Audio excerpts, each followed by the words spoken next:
اسی لیے امام زابی کہتے ہیں ہی ملائکۃ اللہ یمشون فی الارض، کہ رب کے کچھ فرشتے آسمان والے ہیں اور کچھ یہ فرشتے ہیں جو حضور پاک کے ساتھی ہیں اور حضور کے ساتھ زمین پہ چلنے والے ہیں۔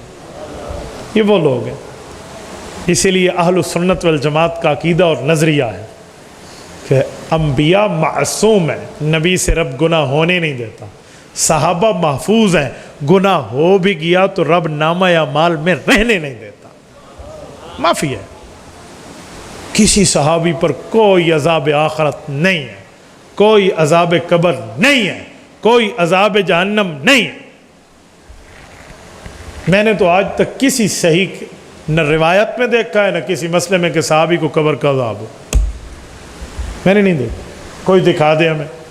شاید آپ کے دماغ میں ایک سوال اٹھے کہ حضرت سعد بن معاذ رضی اللہ تعالی عنہ، ان کے جنازے میں ان کی قبر میں بھی ایک حدیث آتی ہے، قبر نے جھپیڑا دیا دینے کی بات ہوئی تو حضور پاک نے سبحان اللہ کہا، صحابہ نے کہا، تو وہ تو تھا۔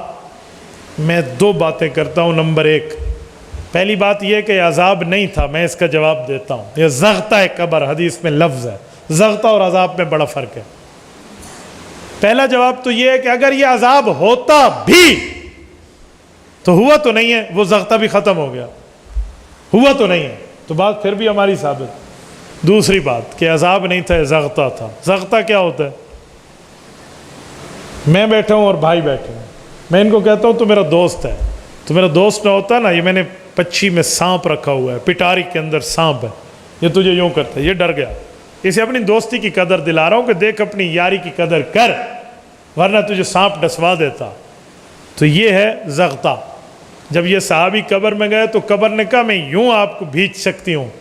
رسول اللہ صلی اللہ علیہ وسلم اوپر ٹھہرے، اللہ کے رسول پہ کھل گیا۔ صحابہ کہتے ہیں سبح رسول اللہ صلی اللہ علیہ وسلم و سبحنا، کبر رسول اللہ صلی اللہ علیہ وسلم و کبرنا، حضور نے سبحان اللہ کہا، ہم نے بھی سبحان اللہ کہہ دیا، حضور نے اللہ اکبر فرمایا، ہم نے بھی اللہ اکبر کہہ دیا، تو وہ زغطہ بھی ختم ہو گیا۔ یعنی اللہ کے رسول کو اتنی بات بھی برداشت نہیں تھی کہ تو یوں کیوں کہہ رہی ہے کہ تو صحابی نہ ہوتا تو تجھے ہم یوں کرتے، صحابی ہونے کی قدر کر، یہ ڈراوا کیوں دیا ہے؟ تبھی تو سبحان اللہ اور الحمدللہ کہتے۔ اس کے علاوہ کوئی روایت تو دکھا دے،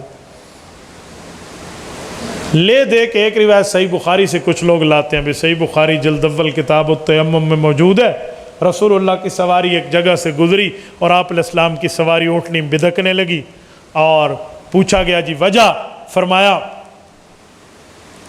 یہاں نیچے قبریں ہیں اور ان دو قبروں والوں کو عذاب ہو رہا ہے، کسی بڑے گناہ کی وجہ سے نہیں ہو رہا، بڑے گناہ سے مراد کوئی کفر کی بات نہیں ہے، گناہ تو کبیرہ ہے لیکن اتنی بڑی بات نہیں ہے، بات بڑی چھوٹی سی ہے گناہ کبیرہ۔ جی کون سی ہے؟ کہا ایک چغل خور تھا، ایک پیشاب کی چھینٹوں سے حفاظت نہیں کرتا تھا۔ یہ حدیث سنا، کہتے دیکھا کافر ہوتے تو کفر کی وجہ سے عذاب ہوتا، پتہ چلا یہ مؤمن ہے اسی وجہ سے ان کو گناہ کا عذاب ہو رہا ہے، تو پیغمبر کے صحابی کو عذاب ہوتا ہے۔ ہم نے کہا چاچے یہ حدیث پاک صحیح بخاری میں موجود ہے، آج تک کسی شراح بخاری میں اہل حق نے اس کو صحابی شمار کیا ہے؟ اس حدیث سے اتنی سمجھ آتی ہے کہ بندہ مومن ہے۔ کس امت کا مؤمن ہے یہ تو بتا۔ یہاں تو یہ بات لکھی ہوئی بھی نہیں ہے، میں کہتا ہوں پچھلی امتوں کے ہیں، آپ اس کو صحابی رسول بتائیں گے، نہ حدیث میں لفظ ہے نہ شرع میں لفظ ہے، صحابی کیسے بنے گا؟ ٹھوکنے والے معاملے میں تو مذہب ثابت نہیں ہوتا۔ جس کو قرآن کہہ رہا ہے کہ ان کی میں معافی دے رہا ہوں اور ان پر اجر عظیم دے رہا ہوں، اور تو اپنی محنت تک گو دو کوشش لگن میں بیٹھے اس کو عذاب مل رہا ہے، یہ تمہاری جھوٹی کوشش کامیاب نہیں ہو سکتی۔ اس لیے صحابہ قبر کے عذاب سے بھی محفوظ ہیں، آخرت کے عذاب سے بھی محفوظ ہیں۔ اس پر کئی حدیث بھی دلیل ہے، لا تمس النار رانی اور من رانی، اس پر دلائل ہے کہ رسالت امام علیہ السلام نے فیصلہ فرما دیا کہ میرے صحابہ کو آگ نہیں چھوئے گی، تو آگ نہیں چھوئے گی تو اللہ اللہ خیر صلی اللہ۔ ایک ہمارے مولوی صاحب تھے، ان کو اس مسئلے پہ کوئی علمی اشکال ہوا، مجھے کہنے لگا لا تمس النار میں النار ہے، یہ جو النار الف لام کا ہے نا، یہ عہد ذہنی کا ہے، یہ آخرت کی آگ مراد ہے۔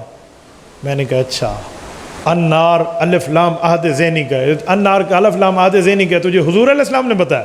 کہتے جی نہیں، فقہ میں لکھا ہوتا ہے، فلاں میں لکھا ہوتا ہے، فلاں میں الف لام کی 4 قسم، میں نے ان میں سے ایک قسم لے لی، میں نے کہا ان میں ایک قسم استغراقی بھی لکھی ہوتی ہے کہ الف لام استغراقی ہے، سب کو شامل ہے، نہ قبر کا عذاب ملے گا، نہ آخرت کا ملے گا، نہ محشر کا ملے گا۔ ایک مراد تو لے رہا ہے، ایک مراد میں لے رہا ہوں. اب تو بتا پیغمبر کے صحابہ اور اہل بیت کے لیے کون سا لائق ہے ان کی شان کے کہ ان کو قبر کے عذاب والا مراد لے یا قبر کا بخشا ہوا لے؟ اور خدا کے بندے، قرآن نے مغفرتاً کہا ہے تو مانا وہ کریں جو قرآن کریم کے مطابق ہو. یہ کون سے معنی لے کے بس امت کو خراب کر رہا؟ تو پیغمبر کے کسی صحابی اور کسی اہل بیت کے ساتھ یہ معاملہ نہیں.